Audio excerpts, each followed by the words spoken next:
What happens when one of Hollywood's most respected actors walks into what should be a routine morning show interview, only to find himself facing off against a host who seems determined to make him look bad on live television? What you're about to hear is the explosive exchange that had viewers picking sides and left everyone asking the same question: who was really out of line here? Before we dive into this incredible story, make sure to hit that subscribe button and drop a comment below telling me which side you think was right, because this one is going to divide people. Trust me. You're going to want to see how this plays out. It was supposed to be just another promotional appearance. Samuel L. Jackson had a new film coming out, and his publicist had scheduled the usual rounds of morning show interviews. Good Morning America was first on the list, and Jackson arrived at the studio that morning in his typical professional manner, greeting the crew with his characteristic warmth and preparing for what should have been a straightforward conversation about his latest project. But from the moment he sat down across from Michael Strahan, something felt different. There was a tension in the air that Jackson couldn't quite place. Strahan's usual television smile seemed forced, and his handshake lingered just a moment too long, like he was sizing up his guest. "Samuel L. Jackson, welcome back to Good Morning America," Strahan began, his voice carrying that familiar television enthusiasm. But Jackson caught something else underneath it, a slight edge that made him straighten in his chair. "Good to be here, Michael," Jackson replied, settling back and crossing his legs. He'd done thousands of these interviews over the years, and he knew how to read a room. Something was already off. "So let's talk about your new film," Strahan continued, glancing down at his notes. "But first, I think our viewers would be interested to know about some of the comments you made recently about the industry. You've been pretty vocal about certain issues." Jackson's eyebrows raised slightly. This wasn't the direction he'd expected the interview to take. His publicist had specifically outlined the talking points with the producers, all centered around the film, the cast, the director's vision. This felt like a departure from the agreed-upon script. "Well, Michael, I've always been honest about my experiences in this business," Jackson said carefully. "I think it's important to speak truthfully about the challenges we face as performers and as people." Right, Strahan nodded, but his expression suggested he wasn't entirely satisfied with that response. "But some people might say that when you're as successful as you are, when you've had the career you've had, maybe it's time to, focus on the positive instead of always bringing up the negative aspects." The question hung in the air like a challenge. Jackson felt his jaw tighten slightly, but kept his composure. He'd faced tougher crowds than this, and he wasn't about to let a morning show host rattle him. "I'm sorry, are you suggesting that speaking honestly about important issues is somehow inappropriate?" Jackson's voice remained level, but anyone who knew him could hear the slight shift in tone. "Because I was under the impression that this was supposed to be about my film, not my personal philosophy on social commentary." Strahan leaned forward in his chair, his smile never wavering but his eyes growing sharper. "Hey, I'm just saying what some people out there are thinking. You've built this reputation as someone who doesn't hold back, but sometimes viewers wonder if maybe you're being a little too, how should I put this, aggressive in your approach to certain topics." "Aggressive?" Jackson repeated the word slowly, and anyone watching could see his demeanor changing.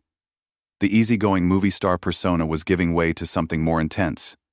"That's an interesting choice of words, Michael. Would you use that same word to describe other actors who speak their minds? Or is that a special term you reserve for certain people?" The live studio audience was beginning to sense the tension. What had started as a routine celebrity interview was quickly becoming something else entirely. Strahan, rather than backing down or steering the conversation back to safer territory, seemed to be doubling down on his confrontational approach. "Look, I'm not trying to put words in your mouth or anything," Strahan said, holding up his hands in a gesture that was meant to appear conciliatory but came across as condescending. "I'm just wondering if you ever think about how your comments might come across to regular people, everyday Americans who just want to be entertained when they go to the movies." Jackson's response came without hesitation, and his voice carried the kind of authority that had made him one of the most commanding presences in Hollywood. "Michael, let me ask you something. Do you think the people watching this show right now are incapable of handling honest conversations about real issues? Do you think they're too simple to understand that an actor can both entertain them and have opinions about the world around them? The question caught Strahan off guard. He hadn't expected Jackson to turn the tables so directly, and for a moment, his television-ready composure slipped. That's not what I'm saying at all. Then what exactly are you saying? Jackson pressed, leaning forward now. Because from where I'm sitting, it sounds like you're suggesting I should keep my mouth shut about things that matter to me and just smile and wave and talk about how great everything is. Is that the kind of interview you want to conduct here? I just think, Strahan began, but Jackson wasn't finished. No, let me finish, Jackson said, his voice rising just slightly but carrying tremendous weight. I've been doing this for over 30 years. I've worked with some of the greatest directors in the business. I've been part of films that have moved people, challenged people, entertained people. And in all that time, I've never once apologized for having opinions or for speaking my mind. So if that makes me aggressive in your book, then I guess we have very different definitions of that word. The studio had grown quiet. The producers behind the cameras were frantically trying to figure out how to handle what was quickly becoming a live television disaster. But neither Jackson nor Strahan seemed willing to back down. Look, Sam, Strahan said, and the casual use of the shortened name was clearly intended to diminish Jackson's stature. I respect your career. I really do. But sometimes I think you forget that not everyone sees the world the way you do. Sometimes people just want to hear about the movie without all the extra commentary. Jackson's eyes narrowed. Sam? We're on Sam terms now? That's interesting. And let me get this straight. You think people are too fragile to handle a conversation that goes beyond surface-level promotion? You think your viewers are that shallow? I think my viewers appreciate honesty, Strahan shot back. And honestly, sometimes it feels like you're more interested in making points than in connecting with people. Making points? Jackson's voice carried a dangerous quiet now. Michael, every film I make, every role I take, every interview I give, is about connecting with people. The difference is, I don't treat people like they're children who can't handle complex thoughts. I give them credit for being intelligent human beings who can appreciate both entertainment and substance. The tension in the studio was now palpable. What had started as a celebrity interview had devolved into a philosophical battleground, with Jackson defending his right to be more than just a promotional tool, and Strahan seemingly determined to put him in his place. The audience could sense that something significant was happening, but they had no idea how much worse it was about to get. Strahan, sensing he was losing control of the interview, decided to take a different approach. Instead of backing down, he leaned into the conflict, apparently believing he could somehow regain the upper hand by becoming even more confrontational. You know what, Samuel? Strahan said, emphasizing the full name now in an obvious attempt to sound more respectful after being called out. I've been doing television for a long time too, and I've interviewed a lot of celebrities. Most of them understand that there's a time and place for everything. When you come on a morning show, people are having their coffee, getting ready for work. They want something light, something positive. Jackson's response was swift and cutting. So now you're the authority on what people want? You've decided that the viewers of this show are incapable of engaging with anything more substantial than fluff pieces and weather reports? That's not what I said. That's exactly what you said, Jackson fired back. You just told me that people having their morning coffee can't handle a real conversation.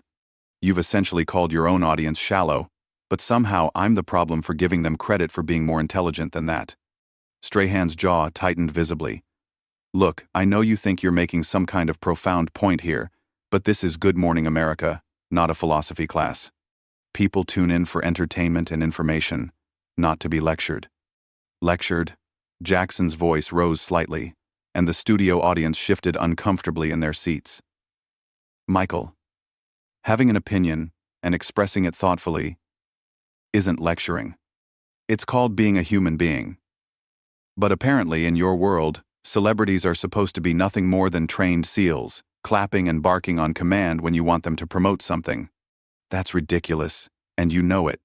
Strahan shot back, his own voice beginning to rise. I've had thousands of guests on this show, and most of them manage to have a conversation without turning everything into some kind of political statement or social commentary. Jackson leaned back in his chair, and anyone who knew his films could recognize the look that was crossing his face. It was the same expression he wore right before delivering some of his most memorable lines, that moment of calm before the storm. Political statement? Michael, when did talking about treating people with respect become political? When did suggesting that audiences are intelligent become controversial? You're the one who turned this interview in this direction. I came here to talk about my film, remember? And we can still do that, Strahan said, but his tone suggested he had no intention of letting this go. But first, I think we should address the elephant in the room. A lot of people feel like you've become too comfortable using your platform to push your personal agenda. My personal agenda? Jackson repeated, and his voice carried that unmistakable edge that had made him famous for playing characters who didn't back down from anyone. And what agenda would that be exactly? Strahan seemed to realize he'd stepped into dangerous territory, but instead of retreating, he pushed forward. I mean, you're constantly talking about inequality, about how the industry treats certain people differently, about social issues that some people think should be kept separate from entertainment. Some people think that, do they? Jackson's voice was getting quieter, which anyone familiar with his work knew was not a good sign. Michael, let me ask you something. When you wake up in the morning, do you get to choose whether or not you're black? The question hung in the air like a bomb waiting to explode. The studio audience went completely silent, and even the camera operators seemed to freeze. That's not what this is about, Strahan said quickly, but Jackson wasn't finished. No, answer the question. Do you get to wake up and decide whether or not your race is going to factor into how people treat you that day? Because I sure don't. So when you tell me to keep my personal agenda separate from my work, what you're really saying is that my experience as a black man in America should be something I hide when I'm promoting a movie. Strahan looked genuinely flustered now. Samuel, you're putting words in my mouth that I never said. Am I? Because it sounds to me like you think there are certain topics I should avoid discussing, certain aspects of my life and experience that make you uncomfortable. And the fact that you're calling basic human dignity and equal treatment a personal agenda tells me everything I need to know about where you stand. That's completely unfair, Strahan protested. I never said anything about race or dignity or any of that. I'm talking about keeping things appropriate for the audience and the time slot. Jackson laughed, but it wasn't a pleasant sound. Appropriate for the audience? Michael, you just spent the last 10 minutes questioning my right to have opinions and suggesting that speaking honestly about my experiences is somehow aggressive or inappropriate. Now you want to pretend this conversation isn't about exactly what it's about? Look, I think we're getting off track here, Strahan said, clearly trying to regain control of the situation. Why don't we talk about your new film? I'm sure that's what people really want to hear about. Oh, now you want to talk about the film? Jackson's voice dripped with sarcasm. After spending all this time telling me how I should behave and what I should think and how I should present myself to your audience, that's convenient. Strahan's professional facade was beginning to crack. I never told you how to behave or what to think. I simply suggested that maybe there are better forums for certain types of discussions. Certain types of discussions, Jackson repeated slowly. You mean discussions about real issues that affect real people? Discussions that might make some of your viewers think about something beyond their morning routine? Michael, do you hear yourself right now? I hear someone who's determined to make this interview about everything except the reason you're supposed to be here. Strahan fired back, his patience clearly wearing thin. Jackson stood up slightly in his chair, and his voice carried the full weight of his decades in the business. The reason I'm here is because your producers invited me to come and talk about my work. But apparently, what you really wanted was for me to come here and be a good little celebrity, smile pretty, say nothing of substance, and make sure I don't challenge anyone's preconceptions about anything. That's not true and you know it. Then explain to me what just happened here, Jackson demanded. Explain to me why a conversation about my film turned into you questioning my right to have opinions and suggesting that I'm too aggressive for speaking my mind.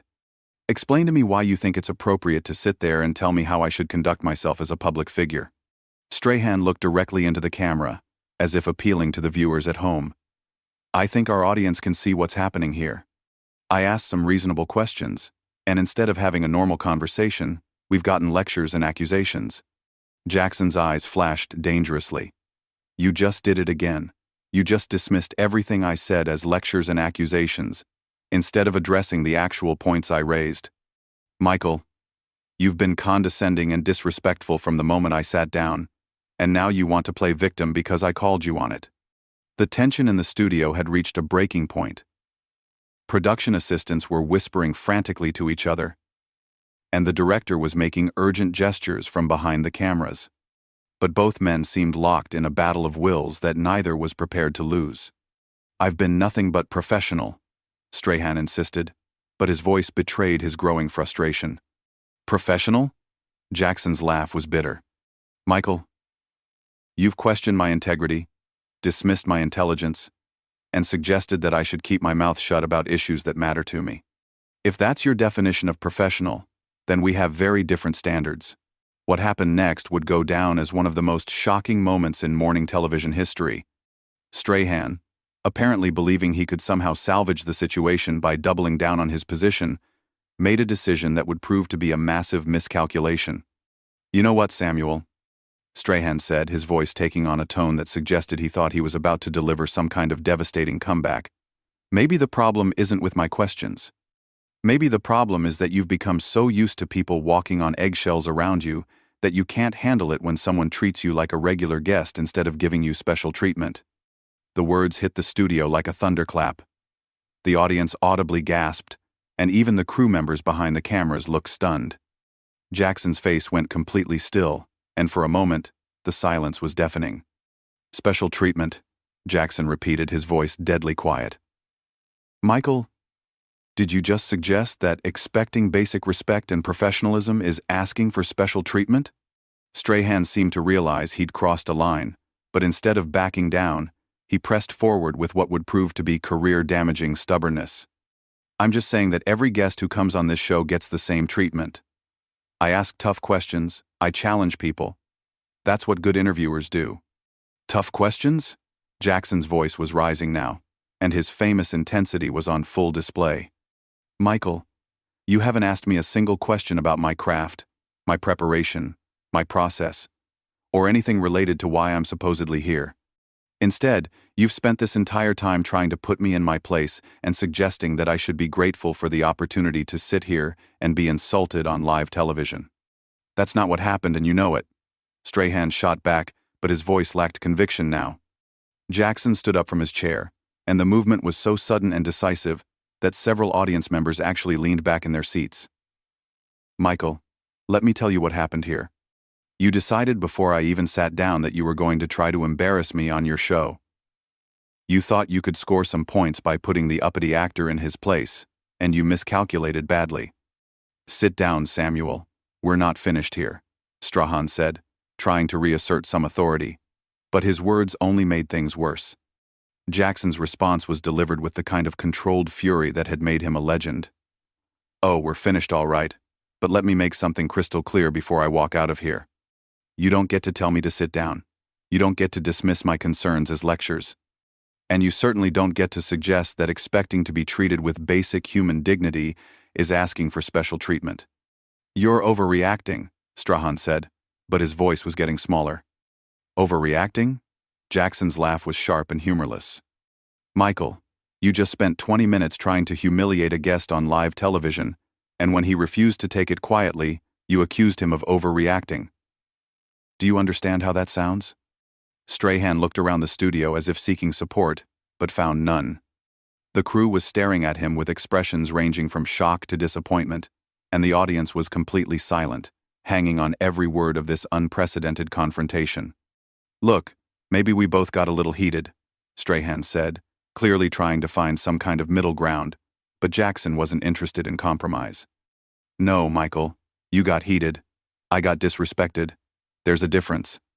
You came into this interview with an agenda, and when I didn't play along with your little game, you decided to get nasty. Well, congratulations, you got exactly what you wanted." Jackson began unhooking his microphone, and the finality of the gesture sent panic through the production team. "Samuel, wait," Strahan said, suddenly realizing the magnitude of what was happening.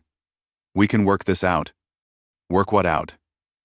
Jackson turned back to face him, and his expression was one of complete disgust. You've shown me exactly who you are, Michael. You've shown everyone watching exactly who you are. There's nothing to work out. Don't do this, Strahan pleaded, his television persona completely abandoned now. Don't walk out on live television. Jackson paused in removing his microphone and looked directly at Strahan with an expression that could have melted steel. You know what the most pathetic part of this whole thing is? You actually think you're the victim here. You think that being called out for your behavior makes you the wronged party in this situation. I never meant for any of this to happen, Strahan said weakly. Yes, you did, Jackson replied with absolute certainty. You meant for exactly this to happen. You just thought it would go differently. You thought I would sit here and take whatever you wanted to dish out, smile for the camera, and thank you for the privilege. Well, I've got news for you, Michael. Those days are over. Jackson finished removing his microphone and set it down on the table with deliberate care. To everyone watching at home, I apologize that your morning show got turned into this circus. But sometimes you have to take a stand, even when it's uncomfortable, even when it's inconvenient. Especially when it's inconvenient. Samuel, please. Strahan tried one last time, but Jackson was already walking away. No, Michael, you've said enough. We both have. Jackson stopped at the edge of the set and turned back one final time. And just so we're clear, this isn't about being difficult or demanding special treatment. This is about refusing to be disrespected by someone who thinks his platform gives him the right to talk down to his guests. The studio erupted in confused murmurs as Jackson walked off the set, leaving Strahan sitting alone at the interview table, looking completely shell-shocked. The cameras continued rolling, capturing every moment of what would become one of the most talked-about incidents in morning television history. We'll be right back, Strahan said weakly to the camera, but his voice was barely audible over the chaos that had erupted in the studio. As Jackson disappeared behind the scenes, the full weight of what had just happened began to settle over everyone present. This wasn't just a celebrity having a bad interview, this was a complete breakdown of professional standards. And everyone in that studio knew they had just witnessed something that would be talked about for years to come. The irony wasn't lost on anyone paying attention. Strahan had started the interview trying to put Jackson in his place, suggesting that the actor was too aggressive and outspoken for mainstream audiences. But in the end, it was Strahan himself who had come across as unprofessional, disrespectful, and completely out of his depth when faced with someone who refused to be intimidated. Jackson's final words echoed in the silent studio, a reminder that sometimes standing up for yourself means walking away from situations where you're not being treated with the respect you deserve. And as the production team scrambled to figure out how to fill the remaining time in the show, one thing was perfectly clear. Samuel L.